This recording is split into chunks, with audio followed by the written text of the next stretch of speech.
Samajwadi party के राष्ट्रीय अध्यक्ष अखिलेश यादव ने 3 महीने बाद राष्ट्रीय कार्यकारिणी की घोषणा कर दी है। उपाध्यक्ष पद पर किरणमय नंदा और प्रमुख महासचिव पद पर प्रोफेसर रामगोपाल यादव बरकरार हैं। ये दोनों पहले भी इसी पद पर थे। राष्ट्रीय कार्यकारिणी में 14 महासचिव बनाए गए हैं। इसमें मोहम्मद आजम खान, शिवपाल सिंह यादव, स्वामी प्रसाद मौर्य, लालजी वर्मा, रामअचल राजभर, अवधेश प्रसाद, इंद्रजीत वर्मा, मधु गुप्ता आदि शामिल हैं।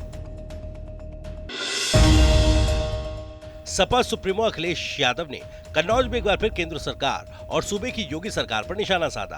उन्होंने कहा, जिस तरह पीएफ की रकम निजी संस्थान में लगाने पर यूपी में कार्रवाई हुई थी, ठीक उसी तरह जनता का पैसा डुबोने वाले एसबीआई और एलआईसी के चेयरमैन पर भी कार्रवाई हो। आगे अखिलेश ने मुगल गार्डन का नाम बदलने पर भी कटाक्ष किया और कहा कि कल हमको आपको भी ये बीजेपी वाले अमृत का नाम दे सकते हैं। कन्नौज की योजनाओं का भी नाम बदल दो, लेकिन काम तो करो। ये तो नाम है, कल हमें मंदिर नहीं दर्शन करने दिया, बताओ। ये बीजेपी के लोग तय करेंगे कि कौन क्या करेगा। मुगल गार्डन का बीजेपी तय करेगी। शर्म आनी चाहिए भारतीय जनता पार्टी के लोगों को जो अपना काम नहीं कर पा रहे हैं। ये कन्नौज बताओ, जितना काम आपको दिखाई दे रहा समाजवादी सरकार का है, हम तो कहते हैं इनका भी नाम बदल दो।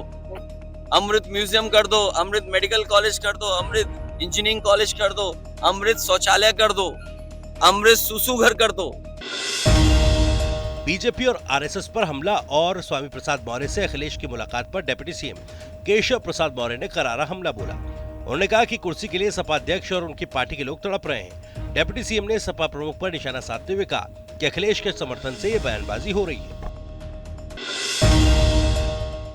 मध्य प्रदेश के पूर्व मुख्यमंत्री और बीजेपी की दिग्गज नेत्री उमा भारती ने योगी आदित्यनाथ के सनातन धर्म राष्ट्रीय धर्म वाले बयान पर कहा कि जब हम 5 वर्ष के थे तब से सनातन धर्म की जय बोलते आ रहे हैं। योगी जी ने कोई नई बात नहीं की। राष्ट्रीय धर्म की व्याख्या की बात है। राष्ट्रीय धर्म की व्याख्या ये है कि संपूर्ण संस्कृति को, पूजा विधि को, सभी को लेकर चल रहा है, वही सनातन धर्म है। आगे उन्होंने सपा नेता स्वामी प्रसाद मौर्य पर पलटवार करते हुए कहा कि वो तो जानबूझकर ऐसा बोल रहे हैं। उन्हें और उनके बयानों को गंभीरता से लेने की जरूरत नहीं। वो सिर्फ टीआरपी के लिए ऐसा कह रहे हैं। हम तो जब 5 साल के थे तब से प्रवचन करते थे तो सनातन धर्म की जय ही बोलते थे। योगी ने कौन सी नई बात कह दी? कोई नई बात नहीं कही। राष्ट्रीय धर्म जो कि चर्चाओं में चल रहा है, इस पर अलग अलग प्रतिक्रियाएं आ रही हैं। वो इसलिए कहो कि राष्ट्रीय धर्म की व्याख्या की बात है। व्याख्या यह है कि राष्ट्रीय धर्म का मतलब है जो संपूर्ण परंपराओं, संस्कारों और संस्कृतियों को, पूजा विधियों को, ग्रंथों को, पंथों को अपने साथ समाविष्ट करके चल रहा है, वही सनातन धर्म है। रामचरितमानस पर विवाद थमने का नाम नहीं ले रहा। इस बीच लखनऊ से एक मामला सामने आया जिसमें स्वामी प्रसाद मौर्य के समर्थन में अखिल भारतीय ओबीसी महासभा के लोग रोड पर उतर आए और उसके बाद वृंदावन योजना में ग्रंथ की प्रतियां जलाई हैं और रामचरितमानस के विवादित अंश की प्रतियों को जलाकर महासभा की ओर से विरोध प्रदर्शन किया गया।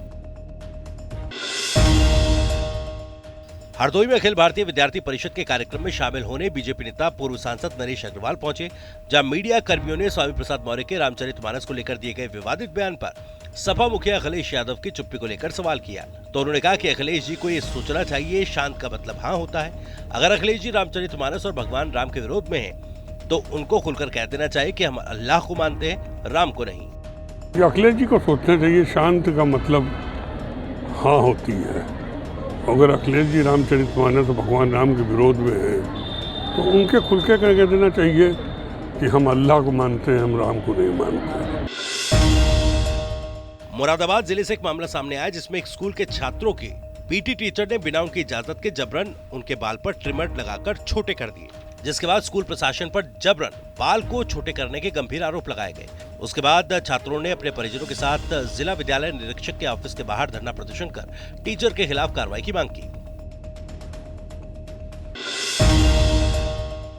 उत्तर प्रदेश की राजधानी लखनऊ में एसिड अटैक की घटना से सनसनी मच गई, जहां दबंगों ने घर में घुसकर मां बेटे पर एसिड डाल दिया। इसके बाद आरोपी मौके से फरार हो गए। गंभीर अवस्था में किशोर समेत मां को अस्पताल में भर्ती कराया गया, जहां उनका इलाज जारी है। पुलिस ने इस मामले का संज्ञान लेते हुए पीड़ित की तहरीर पर मुकदमा दर्ज कर लिया। मुख्यमंत्री पुष्कर सिंह धामी ने राष्ट्रीय दृष्टि दिव्यांगजन सशक्तिकरण संस्थान देहरादून के सभागार पहुंचे, जहां उन्होंने बच्चों के साथ पीएम के मन की बात सुनी। उसके बाद उन्होंने कहा कि मन की बात कार्यक्रम के माध्यम से प्रधानमंत्री ने देश में विभिन्न क्षेत्रों में सराहनीय कार्य करने वालों को वैश्विक पहचान दिलाने का कार्य किया। साथ में ये भी कहा कि प्रधानमंत्री के नेतृत्व में दिव्यांगजनों के कल्याण के लिए अनेक सराहनीय काम हो रहे हैं।